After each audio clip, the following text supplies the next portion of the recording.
காலையே எவ்வளவு குப்பை.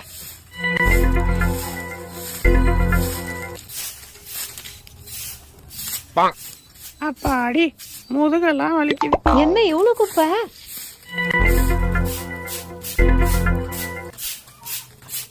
இப்பதான் கிளீனா இருக்கு. எக்கோ ஈத்த விட்டு கறி உன் வீட்டுல குப்பையை போட்டா.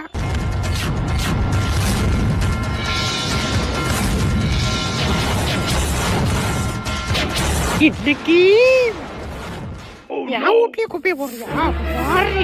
பாரு எல்லாத்தையும் தள்ளி விடுறேன்டி. என்ன பண்றான்னு பாக்குறேன். அவ்வளவுதாண்டி போடி.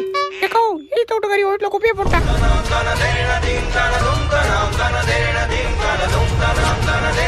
என் ஊட்டிய குப்பைய போறியா? இப்ப பாருடி, எல்லா குப்பையும் தள்ளி விடுறேன். இப்ப பாரு பாரு. அடியே இருக்கும் போதே என் வீட்டுல குப்பையை போடுறியா? இப்ப பாரு பாரு பாரு. என்ன உனக்கு மட்டும் தான் கை இருக்கா? என்ன என்ன இருடி. இப்ப பாருப்பா பாருப்பா.